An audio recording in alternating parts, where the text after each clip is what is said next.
ये कहानी शिमला जंगल की है। उस जंगल में बहुत सारी चिड़िया रहती थी। उसी जंगल में टुनटुनी नाम की चिड़िया थी। टुनटुनी चिड़िया अपने पति बंटी कबूतर के साथ एक पेड़ पर रहती थी। उसी जंगल में कालू कौवा रहता था।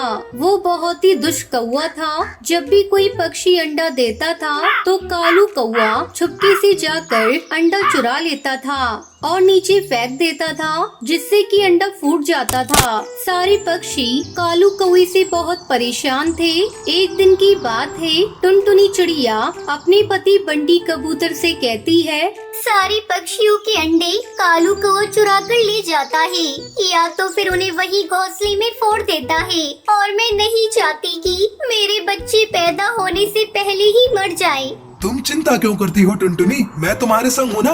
देखता हूँ वो काला दुष्ट कौवा कैसे हमारे अंडों को चुरा कर लेके जाता है। और देखना, जल्दी हमारी गोद में हमारे दो नन्हे नन्हे बच्चे होंगे। कितने वर्षों की तपस्या के बाद तुम अंडे दे पाई हो। मुझे तो हर समय यही परेशानी खाई जा रही है। कुछ दिनों तक हमें अपने अंडों की बड़ी सावधानी से रक्षा करनी होगी।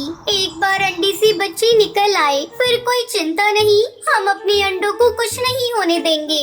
तुम चिंता न करो और ज्यादा सोचो मत, मैं तुम्हारे संग हूँ ना। हमारे अंडों को कोई नुकसान नहीं पहुँचाएगा। और देखना, हमारे बच्चे भी जल्दी ही इस दुनिया में आएंगे। चलो अब मैं जंगल की ओर जा रहा हूँ, थोड़ा दाना पानी लाता हूँ। तुम अपने और अंडों का अच्छे से ध्यान रखना। ये कहकर बंटी कबूतर वहाँ से उड़ता हुआ जंगल की ओर चला जाता है। इधर टुनटुनी चिड़िया अपने अंडों की रक्षा करते हुए घोंसले में बैठी हुई सोच रही थी कि कहीं वो कालू दुष्ट कौवा वहाँ आकर उसके अंडों को न चुरा कर ले जाए। तभी वो दुष्ट काला कौवा वहाँ आता है। टुनटुनी चिड़िया उस दुष्ट कौवे को देखकर घबरा जाती है। अच्छा, तो तू अपने अंडों की यहाँ रक्षा करने बैठी है, पर तुझे क्या लगता है कि मैं तेरे अंडे को यहाँ से चुरा नहीं सकता? कालू कौवे, अगर तुम आगे बढ़े तो मैं तुम्हारा यही सर्वनाश कर दूंगी। अच्छा, तुम एक छोटी चिड़िया होकर मुझसे मुकाबला करोगी, मेरा सर्वनाश करोगी? अच्छा, मैं तो डर गया। तुझे मैं अभी सबक सिखाता हूँ। वो काला दुष्ट कौवा टुनटुनी चिड़िया पर हमला कर देता है। दोनों के बीच में काफी समय तक लड़ाई होती है। लड़ाई में टुनटुनी चिड़िया बुरी तरह से जख्मी हो जाती है और वो जमीन पर गिर जाती है। टुनटुनी चिड़िया, अब तेरे अंडों को मुझसे कौन बचाएगा? मुझसे मुकाबला करने चली थी तू, मेरा सर्वनाश करने वाली थी तू। अब क्या हुआ? खुद ही जमीन पर जख्मी हालत में पड़ी हो। देखो, कोई नुकसान मत पहुंचाना, मैं तुम्हारे आगे हाथ जोड़ती हूँ। तुम मेरे सामने कितना भी गिड़गिड़ाओ, पर मैं तुम्हारे अंडों को यहाँ से लेकर ही जाऊंगा। आज कोई तुम्हारे अंडों को मुझसे नहीं बचा पाएगा। वो काला दुष्ट कौवा टुनटुनी चिड़िया की एक नहीं सुनता और उसके दोनों अंडों को उठाकर अपने साथ लेकर चला जाता है।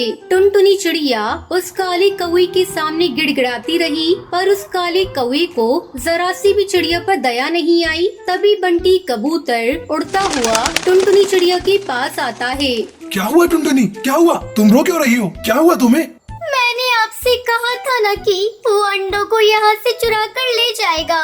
मैंने उसे रोकने की बहुत कोशिश की, पर मैं उस कौवे के सामने हार गई और वो कौवा हमारे अंडों को लेकर अपने साथ चला गया। मैं उस दुष्ट काले कौवे को नहीं छोड़ूंगा। चलो, हमें अभी उसके एरिया में जाकर हमारे अंडों को सही सलामत लाना होगा। कहीं वो हमारे अंडों को फोड़ ना दे। उससे पहले हमें अपने अंडों को छीन कर लाना होगा।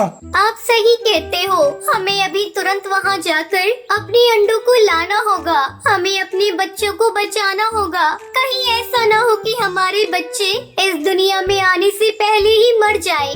हमारे अंडों को कुछ नहीं होगा। हम अपने आने वाले बच्चों को कोई मुसीबत में नहीं पड़ने देंगे। दोनों मिलकर उड़ते हुए उस काले दुष्ट कौवे के इलाके में जाते हैं। वहां पहुंचने के बाद वो दुष्ट कौवा अपने घोंसले में बैठकर उन दोनों अंडों को घूरता हुआ देखे जा रहा था। तभी बंटी कबूतर उसे जोर से आवाज लगाता है। ए दुष्ट काले कौवे, तेरी हिम्मत कैसे हुई मेरे अंडों को चुराने की? अगर तूने हमारे अंडों को जरा भी नुकसान पहुंचाने की कोशिश की तो मुझसे बुरा कोई नहीं होगा। अच्छा, तो तुम दोनों यहाँ पे चले आए। चलो, आ ही गए हो तो तुम्हें सबक सिखाना होगा। तुम्हारे अंडों के साथ साथ तुम्हारा भी अंत करना पड़ेगा।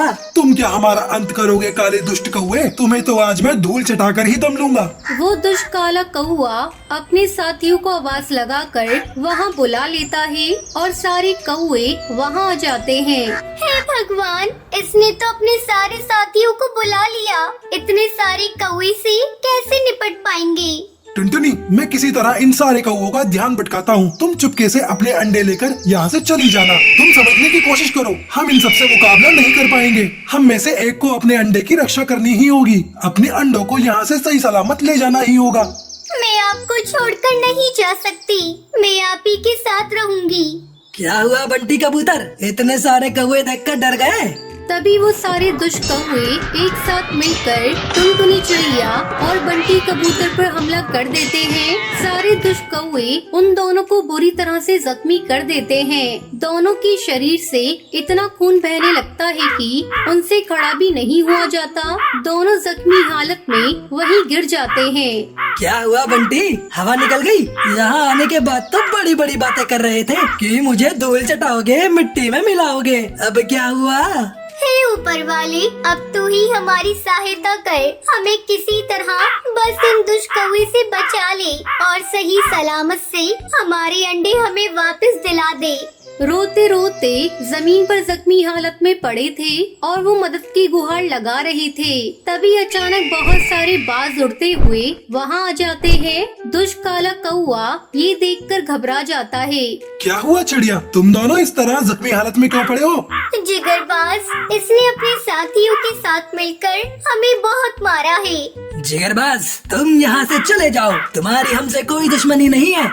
दुश्मन तो तू है इस समय हमारा। सीधे तरीके से इन मासूम चिड़ियों के अंडे वापस कर दो, वरना हम तुम्हें बहुत मारेंगे। लगता है तुम सारे बाज को भी आज सबक सिखाना होगा। बड़े हमदर्द बन रहे हो ना इस चिड़िया के। आज तुम सब गए। चलो साथियों, अटैक करो। ये तो समय ही बताएगा अब कौन किसे धूल चटाता है। सारे बाज मिलकर उन काले कौवे पर हमला कर देते हैं और सारे काले कौवे को बुरी तरह से जख्मी कर देते हैं। चिड़िया उड़ते हुए अपने अंडों के पास जाती है और बंटी और टुनटुनी चिड़िया दोनों मिलकर अपने अंडों को सही सलामत उठा लेते हैं। आज आप सब न होते तो शायद हम उस दुष्ट कौवे से कभी अपने अंडों को नहीं बचा सकते थे। आप सभी के कारण आज हमारे अंडे सही सलामत है। हम आपका ये एहसान जीवन भर नहीं भूलेंगे। अब दोनों मिलकर अपने अंडों को वापस घोंसले में ले जाते हैं। कुछ दिनों बाद उसमें से नन्हे नन्हे बच्चे बाहर निकल आते हैं और वो सभी खुशी खुशी रहने लगते हैं।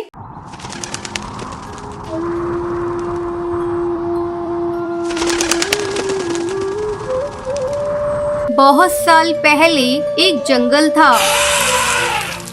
उस जंगल में नदी के पास एक बड़ा पेड़ था। उस पेड़ की डाल पर जंगल की एक सुंदरी काकी थी जो उस पेड़ की डाल पर ही बैठी रहती थी। कभी कभी तो वो उधर ही सो जाती थी। ऐसे ही एक दिन सुंदरी काकी सो रही थी, तब झगड़ने की आवाज सुनकर उनकी नींद खुल गई। तब उन्होंने देखा दो चिड़िया झगड़ा करते हुए उस पेड़ की तरफ आ रही थी। तुम्हें रास्ते में कितनी बार समझाया मैंने कि ये बच्चा मेरा है। ये बच्चा तुम्हारा नहीं है और इस बच्चे से तुम्हारा कोई लेना देना नहीं है। फिर क्यों तुम मेरे पीछे पड़ी हुई हो? तुम इतना झूठ क्यों बोल रही हो? मैं इसे घोंसले पर रख के नदी से पानी पीने गई थी और तुम मेरे बच्चे को चुरा के अब अपनी बच्ची बोल रही हो। मेरा बच्चा मुझे लौटा दो। छोड़ दो मेरे बच्चे का हाथ। मेरे बच्चे को हाथ मत लगाओ। तुम जोर जबरदस्ती करके मेरे बच्चे को नहीं ले सकती हो। जब टूनी टुनटुनी झगड़ने में व्यस्त थी, तब उनकी झगड़े की आवाज सुनकर जंगल के पक्षी वहाँ इकट्ठा हो गए। तब टुनटुनी ने बोला, सुनो सुनो जंगल वालों, ये चिड़िया मेरे बच्चे को चुराकर बोल रही है कि वो मेरा नहीं उसका बच्चा है। तुम झूठ मत बोलो। मैं अपने बच्चे की कसम खा के कहती हूँ ये बच्चा मेरा है। क्यों मेरे बच्चे की झूठी कसम खा रही हो? मेरे बच्चे को नुकसान होगा। काकी जी, आप तो पहले से दोनों का झगड़ा सुन रही हो। तुम ही बताओ बच्ची की असली माँ कौन है? मैं नहीं समझ पा रही कि असली माँ कौन है, क्योंकि दोनों ही बच्चे को अपना अपना बोल रही है। इस समस्या का समाधान एक ही पक्षी कर सकता है। इस जंगल में एक गुफा के अंदर एक साधु रहता है, उनके पास जाओ, वो जरूर कोई उपाय बता देगा। चलो चलो चलो, वो साधु महाराज के पास ही चलो। बच्चे को लेकर टूनी और टुनटुनी और सब जंगल वाले गुफा की तरफ जाने लगते हैं। जब तक सब साधु महाराज के पास जा रहे हैं, तब तक आप कमेंट बॉक्स में बताओ बच्ची की असली माँ कौन है। साधु महाराज अपनी तपस्या में मगन थे, लेकिन अपनी दिव्य शक्ति से उन्हें पता चला कि कोई समस्या लेकर लोग उनके पास आए हैं, इसलिए आँख खोल कर उन्होंने बोला, बोलो, तुम क्या समस्या लेकर आए हो? मैं कुछ समाधान निकालने की कोशिश करूँगा। इस बच्चे को लेकर सुबह से ये दो चिड़ियाओं के बीच में झगड़ा हो रहा है। दोनों ही इस बच्चे को अपना बच्चा बोल रही हैं। अब आप ही कुछ समाधान करिए साधु महाराज। मैं अभी इसका समाधान करता हूँ। तुम में से कोई एक चिड़िया जमीन पर एक रेखा खींच दे। देखो बेटी, अब इस बच्चे को इस रेखा के ऊपर सुला दो और तुम दोनों में से एक बच्चे का पर और एक बच्चे का पाँव पकड़ के अपनी पूरी ताकत से अपनी तरफ खींचो। जो बच्चे को रेखा की बाहर खींच पाएगा, बच्चे की असली माँ वही होगी।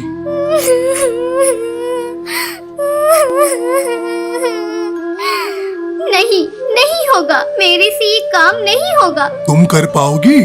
हाँ हाँ, मैं कर सकती हूँ। साधु महाराज, अब तो ये साबित हो गया कि इस बच्ची की असली माँ मैं ही हूँ।